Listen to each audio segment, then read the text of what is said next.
제가 평소 존경하는 정동영 의원님께서 또 우리 대한민국의 제가 볼 때는 정치권의 최고의 남북관계 전문가이신데요. 이번에 통일부 장관 후보가 되신 걸 진심으로 축하드리고 감사합니다. 기대가 큽니다.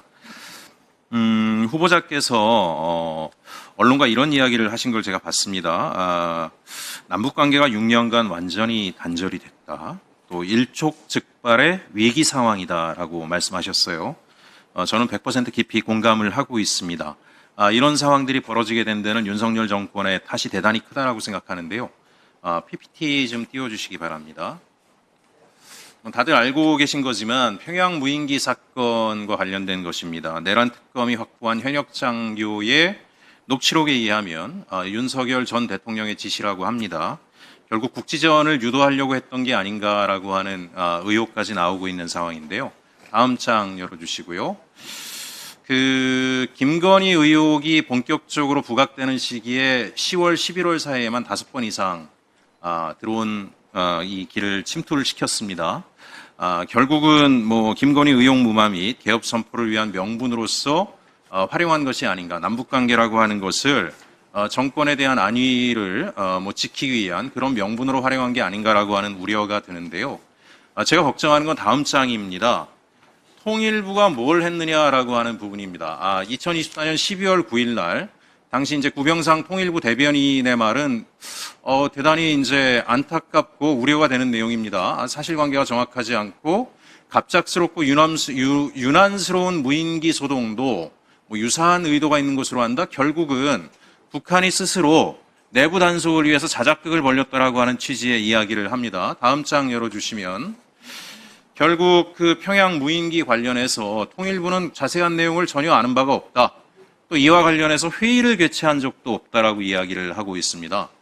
아니 지금 남북이 전쟁을 벌일지도 모르는 상황이 벌어졌는데 남북관계의 평화를 유지해야 될 통일부가 가장 우선적으로 긴급하게 회의를 개최하고 남북의 긴장을 완화시키고 평화의 무드를 만들어 나가야 될 통일부가 아무런 조치도 하지 않았고 아무런 정보조차 얻지 못했다라고 하는 것에 대해서 대단히 심각하게 본 의원은 우려를 하고 있는데요.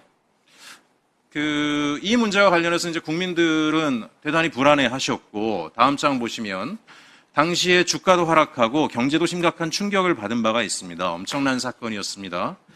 제가 후보자님께 묻고 싶은 내용은, 지금 남북관계가 일촉즉발의 위기, 6년간의 단절, 이게 과연 회복될 수 있겠는가? 거기에 더해서 미일과 북중까지도 강력하게 대치하고 있는 이 상황에서 정말 장관님께서 이제 임명이 되시면 특단의 조치를 장관으로 부임하시면 이제 특단의 조치를 취하셔야 된다라고 생각하는데요. 어떤 전략으로 주변국을 설득해 나갈 것인지 말씀 부탁드립니다.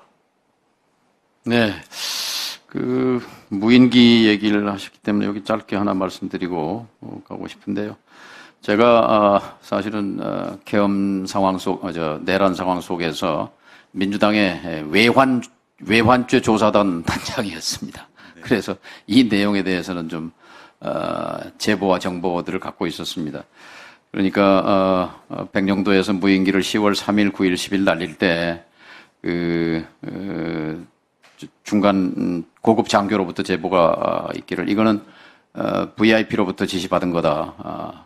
라는 얘기가 있어서 이걸 계속 추궁했습니다만 최근에 이제 검찰 수사 결과 드론 무인기가 평양 상공에 나타나서 그것에 대해서 김여정 부부장이 반박 성명을 내는 걸 보고 윤 대통령이 박수를 쳤다라는 얘기에 참 엄청난 충격을 받았습니다. 어떻게 그럴 수가 있을까? 그러니까 성공했구나. 무인기를 남쪽이 보내서 도발했다는 것을 그걸 성공해서 박수를 쳤다는 군통수권자. 그분에게 대한민국 국민의 생명과 안전, 국토의 방위 임무는 뭐였던가라는 충격을 받습니다. 이것을 저는 정말 우리 역사에서 다시는 되풀이되지 말아야 할 역사적 과오로서 저는 청산해야 한다고 생각합니다. 이걸 청산하는 과정이 바로 6년 단절을 잇는 그런 지름길이라고 생각합니다. 그러니까 지난 3년 동안 북이 수많은 위협을 했습니다. 특히 이 핵탄두를 최대한으로 늘려라. 그리고 전술핵을 사용할 수 있다. 최초의 그런 입장입니다. 남쪽을 향해서 전술핵을 쓸 수 있다고까지 그 지경까지 이르렀습니다. 대한민국을 얼마나 위태롭게 만들었습니까? 이 지난 3년에 대한 공과를 분명하게 밝히고 여기에 대한 그 책임 그리고 진상규명 그리고 그 다음으로 넘어가는 조치가 필요하다고 생각합니다.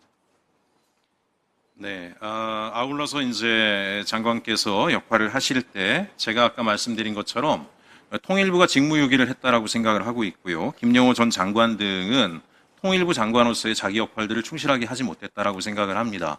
앞으로는 이런 일이 발생하지 않도록 통일부 내부 단속도 기강도 철저히 세우시고 관련된 조치들을 통해서 다시는 이런 일이 발생하지 않도록 역할을 해주시기 바랍니다. 예. 다음 PPT 열어주시고요. 예, 그 이산가족 상봉 실적이 이제 전무하다라고 하는 자료를 좀 보았습니다. 뭐 주변국에 의해서 북한이 봉쇄돼 있고 이런 여러 가지 상황이 있더라도 이산가족 상황이다라고 하는 것은 대한민국의 아픔이기도 하고 앞으로도 우리가 품고 해결해 나가야 될 과제인데 이런 문제에 대해서도 다시 복원을 좀 했으면 좋겠다라는 생각이고요. 다음 PPT 열어주시면 특히 이제 저는 장관님께 부탁드리고 싶은 것이 학교 통일 교육에 대한 부분들입니다. 최근에 조사를 해보니까 우리 청년 학생들, 청소년들 같은 경우가 북에 대해서 굉장히 예전보다 적대적인 시각들이 많이 늘어났다라고 하는 결과물들이 나오고 있는데요. 이 또한 지난 정권의 여러 가지 정책에 영향을 받았다라고 생각을 좀 하고 있습니다. 미래 세대가 대한민국의 평화로운 한반도를 열어갈 주역이 될 거다라고 생각하는데요. 이 세대들에 대한 교육을 통해서 새로운 인식을 좀 좋은 인식을 가질 수 있도록 통일부가 적극적인 노력을 해주셨으면 좋겠고요. 마지막으로 개성공단 얘기와 관련해서는 아까 장관님께서 이런 얘기를 하셨어요. 오전에 기본합의 기초로 일관성 있는 태도가 대단하다고 얘기하는데 남북 교류협력 관계에 있어서 민간 참여자들에 대해서도 정부가 일관된 태도를 보여줘야 되지 않을까. 지금 개성공단에 참여했던 분들이 굉장히 고통스러운 삶을 살고 있지 않습니까? 이 부분에 대해서 적극적인 조치고 정부가 책임있는 조치고 지금의 고통을 민간에게만 떠넘기는 것은 적절치 않다고 생각을 하고 있는데요. 그 부분에 대해서도 좀 적극적인 조치를 해주십시오. 네, 개성공단을 처음 열었을 때 주무장관으로서 그 피해받은 민간 기업들에 대해서 깊은 안타까움을 갖고 있고 만일 장관이 취임하게 된다면 그분들과 직접적인 대화를 통해서 그분들의 피해를 경감하고 고통을 경감하고 다시 개성공단에 대한 희망의 불씨를 지필 수 있도록 최선의 노력을 다하겠습니다. 앞에 통일 교육에 대한 말씀을 하셨는데 이거 역시 독일에서 좀 배울 필요가 있다고 생각합니다. 독일은 동독을 두 개의 국가로 인정한 이후에 이제 그 독일 내에서도 극심한 갈등과 의견 대립이 심했습니다. 이때 1976년 보이텔스바흐라는 바흐 협약이라는 걸 통해서 이 통일 문제, 민주주의 문제에 대해서 몇 가지 원칙을 합의했습니다. 첫째가 특정한 의견을 강요하지 않는다는 것이고 젊은이들에게 청소년들에게 비판적 사고를 길러주자는 것이고 민주 시민으로서의 교양을 함양하자는 것인데 우리도 그런 교육 방향이 필요하지 않은가 생각합니다. 예, 수고하셨습니다. 다음에는 우리 김영배 간사님 질의해 주시기